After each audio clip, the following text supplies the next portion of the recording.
俄海军4艘舰船开往距离美国本土只有150公里的古巴，其中包括一艘排水量13000吨的核潜艇。加强防御，俄罗斯多个海军基地将建立反无人装备防御指挥所，防御乌军无人机与无人艇。持续备战，德国宣布将组建20支机械化步兵师，装备上万辆装甲车辆、上千门各类火炮、火箭炮系统。美国太空发展局完成太空传输 Link-16 战术输气垫的实验，下一步将推广到北约盟国。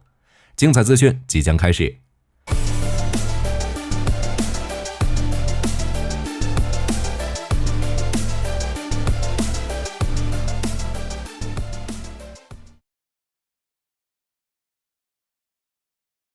冷战时期，美国在与苏联隔海相望的土耳其部署战术核武器之后，苏联以牙还牙，马上在古巴境内部署了战术核武器，并因此爆发了古巴危机，同样也是全球距离核大战最近的一次。如今，俄罗斯海军的核潜艇再次开往古巴，美国又会作何反应？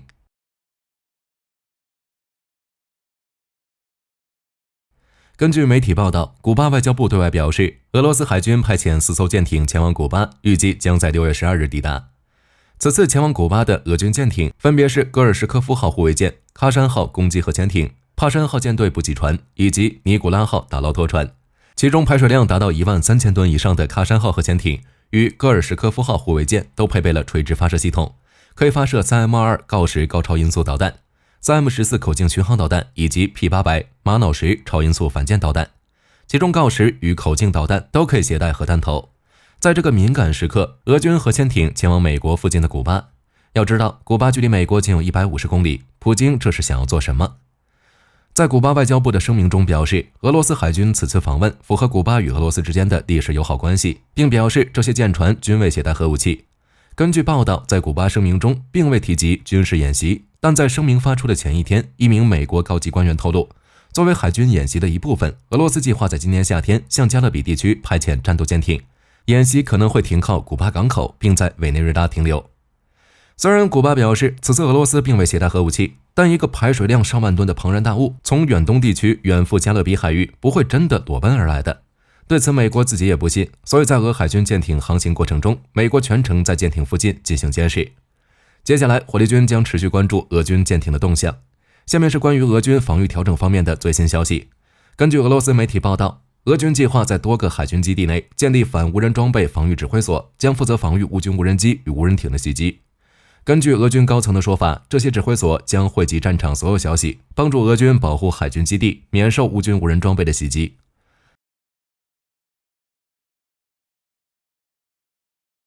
按照计划，首批建立的指挥所中会有一个部署在勘察加水域防护舰旅的驻地内，因为这里拥有多个配备值班人员的空勤观察所。在该基地的周围还部署了 ZU-232 双管高射炮。目前，俄海军已经进行了多场模拟演习，来演练防御无人机、无人艇的袭击。这些都是俄军反无人装备防御训练一部分。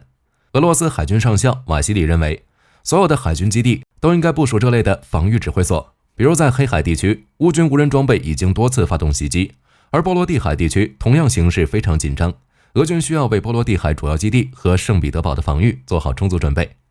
为了有效保护基地，俄军可能会组建多条防线。在外层防线上，利用战术飞机拦截无人机，然后由 S-400 防空系统与舰载防空系统进行补充防御。如果乌军无人装备抵近俄基地之后，会利用高射炮等小型武器对其实施秘密火力打击。接下来是关于德国开战准备的最新消息。在俄乌战争爆发之后，作为乌克兰的坚定盟友，德国不仅大力提供各种军事援助，甚至还计划与俄罗斯直接爆发战争，并在这种情况下启动大规模的扩军行动。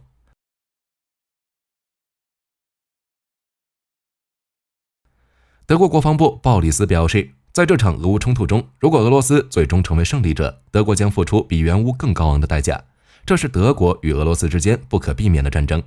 为此，在2029年之前，德国必须做好与俄罗斯开战的准备，包括组建作战部队、召回预备役士兵、列装必要的武器装备，以及准备其他战备物资等方面。根据德国总参谋部制定的最新战争预算，国防部将在2029年之前至少组建20个机械化步兵师，共计30万人的作战部队，列装4000辆豹2主战坦克，装备9000余辆各类装甲车，包括黄鼠狼步兵战车、美洲狮步兵战车、鼬鼠空降战车、侦察装甲车、拳击手装甲运兵车、胡式装甲运兵车以及灰熊多功能运兵车等。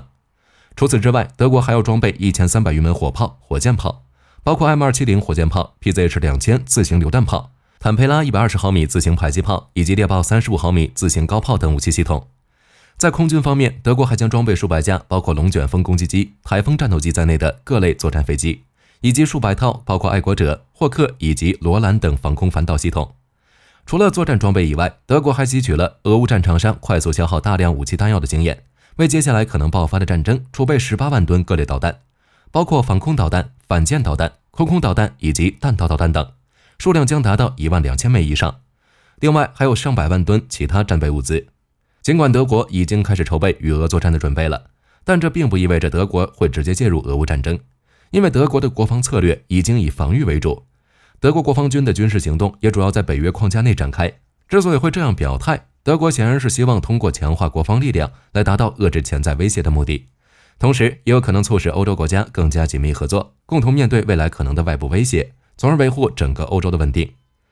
与此同时，匈牙利总理欧尔班对外表示，北约布鲁塞尔总部、财务委员会与筹备委员会正在讨论进一步参与俄乌冲突的可能性，并且北约还策划了多条陆上通道，以便美军快速反应部队与装甲集群在欧洲与俄罗斯可能爆发的大规模地面战争中迅速前往战场前线。目前，美国驻欧洲司令部正在与盟友商讨，计划设立10几个登陆港口，包括挪威、荷兰、意大利、土耳其以及比利时等国家境内的多个军民两用港口。根据作战计划，在双方爆发冲突之后，美军将实施分为5个部分的快速机动陆地走廊。第一条路线是从荷兰出发，途经德国，最终进入波兰；第二条是从意大利出发，穿越克罗地亚与斯洛文尼亚，最终进入匈牙利；第三条是从希腊进入，经过保加利亚，抵达罗马尼亚；第四条是从土耳其出发，进入保加利亚与罗马尼亚；最后一条则是从挪威出发，途经瑞典，抵达芬兰与俄罗斯的边境地区。另外，美军还计划在陆地走廊沿线部署更多的防空火力支援部队，以防止进军俄边境地区可能遭遇俄军反击。与此同时，北约各国出于对自身安全的考量，已经要求去年组建的30万快速反应部队进入高度戒备状态。外界认为，北约这项计划再次显现出北约准备与俄罗斯正面冲突，并为此等待合适的时机，然后以俄乌冲突威胁欧洲安全为由出兵乌克兰。当然，还有一种观点认为，北约将通过切香肠的方式逐步渗透乌克兰战场。在刚刚结束的坚定捍卫者2024军演中，北约就已经演练了多种渗透袭击俄本土目标的作战方案，其中还包括前置计划，比如在圣彼得堡方向对俄本土纵深发动闪击战的行动，会采取行动，但不会张扬，但是为了不让俄罗斯抓住把柄。目前火力军也无法确定双方会在何时何地进行正面冲突，火力军也将持续关注北约与俄罗斯的动向。接下来是关于美国太空军的最新消息。美国印度洋太平洋司令部空战作战负责人安东里对外表示，美军已经完成了从太空传输 Link-16 战术数据链的试验，这项进步将彻底改变印度洋太平洋地区的军事作战行动。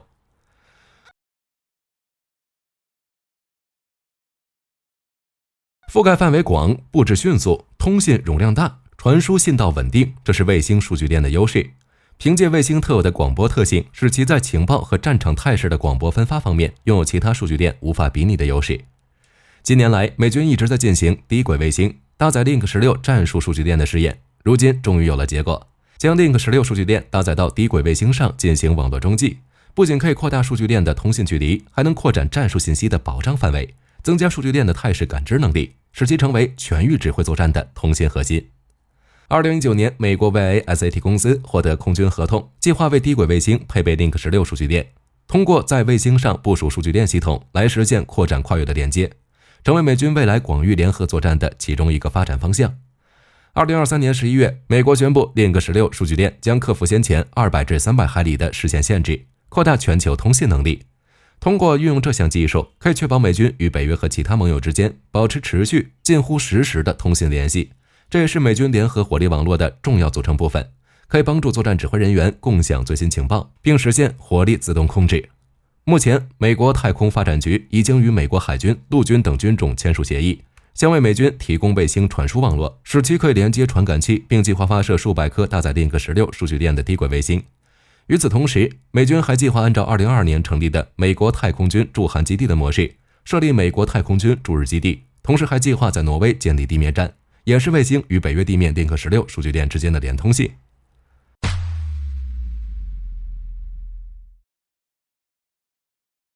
朝鲜向日本发射导弹。根据俄罗斯卫星通讯社报道，5月30日，韩国相关媒体表示，朝鲜向日本海发射一枚弹道导弹。日本海上保安厅称，可能是弹道导弹的物体已经坠落，但日本防卫省官员指出，朝鲜发射的弹道导弹落在了日本经济区之外。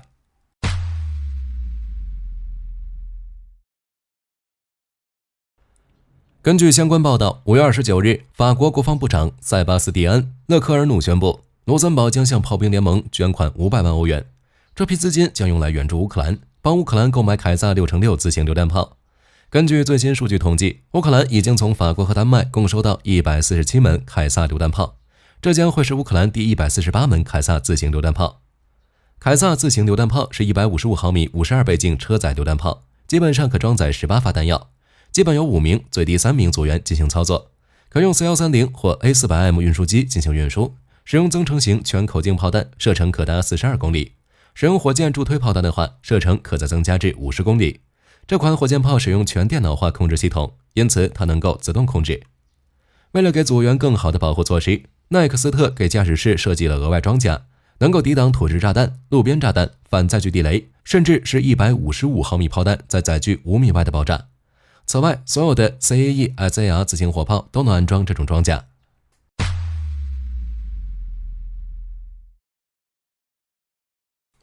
根据朝鲜媒体报道，5月30日，在领导人金正恩的指挥下，朝鲜进行了一场炮兵演习。在这场演习中，使用了超大型600毫米的多管火箭炮。这场演习昭示了朝鲜随时准备行使自卫权，行进反击。一旦有人对朝鲜动用军事手段，朝鲜将会先发制人。超大型的多管火箭炮系统是能够打击韩国全境的短程导弹。韩联社表示，平壤声称这种武器可以携带战术核弹头。韩国的一些专家表示，朝鲜拿出超大型多管火箭系统，意在进行核反击威慑，这似乎与新型的短程导弹短缺有关。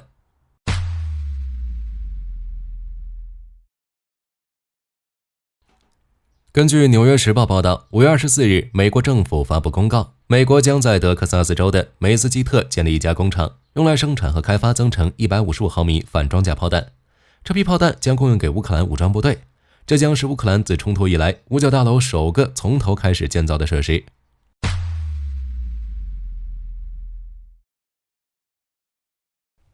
根据《纽约时报》报道，5月30日，有匿名官员称，美国向乌克兰移交了涉及1000多种武器的保密生产计划，并将所有的技术文件翻译成了乌克兰语。美国并不是头一次支援乌克兰军工产业，此前就有过相关报道。美国陆军部长克里斯汀·沃姆斯出席了德克萨斯州一家工厂的投产仪式，这个工厂将用来为乌克兰生产炮弹部件，并且计划在明年年底之前将155毫米炮弹的量产从俄乌冲突爆发前的每月 1.4 万枚增加到10万枚。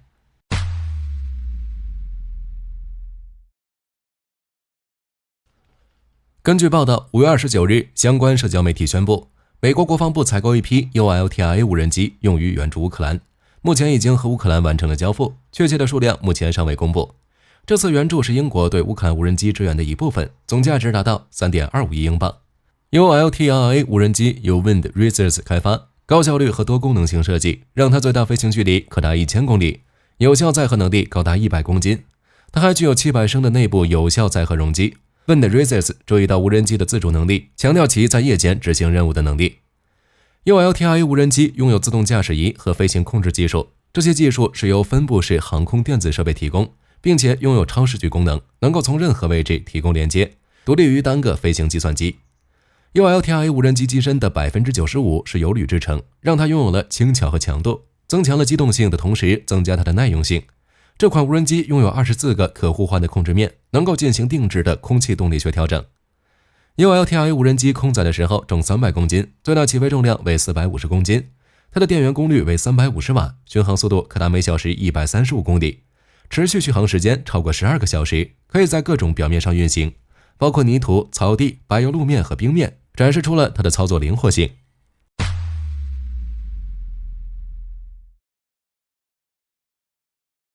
根据美国防务新闻周刊网站报道，5月29日，美国空军和波音公司签订了合同，用于制造更多套件，将炸弹转换为制导武器，又被称为联合直接攻击炸弹。据悉，这个合同的价值近75亿美元。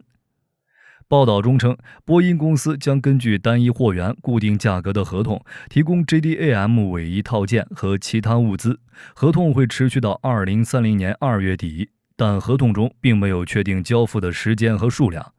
在合同期间，波音公司的圣路易斯工厂设立在密苏里州，用于制作套件以及相关备件，提供维修、技术援助服务和激光 JDAM 传感器套件。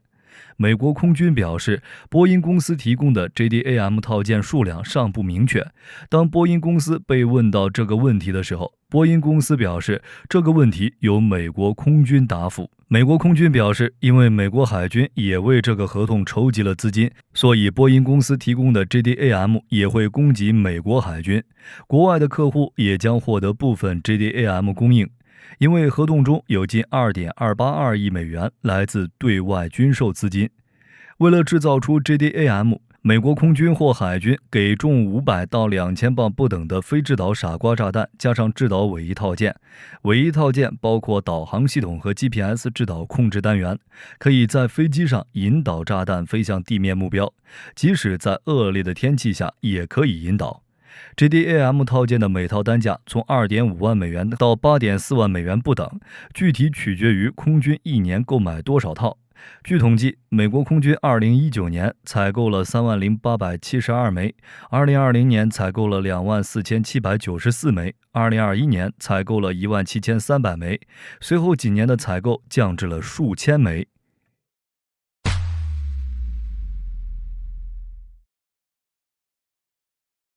根据美联社报道，6月1日，美军在非洲举行的非洲狮演习已经在摩洛哥结束，这是美国在非洲举行的最大年度联合军演。这次军演的完成能够深化相关的合作关系。在过去的2周时间里，来自30多个国家的约8100名军人在突尼斯、加纳、塞内加尔和摩洛哥等地进行军演。这次军演的整个时间为2周，最后一场军演活动在摩洛哥举行。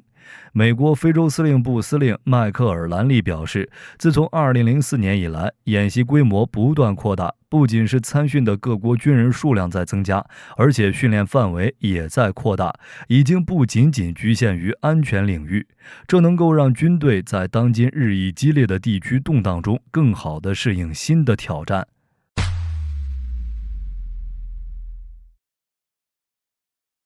根据财联社报道，6月2日，朝鲜国防省副相金刚日发表谈话，谈话中称，从5月28日晚到6月2日凌晨，朝鲜军方用3500多个气球向韩国边境地带和首都在内散发了废纸和污物15吨。近期，朝鲜方面将暂停散发垃圾的行动，称这个行动是为了应对韩方行动的措施。如果韩方重新散发反朝传单，朝鲜方面依然会继续做出回应。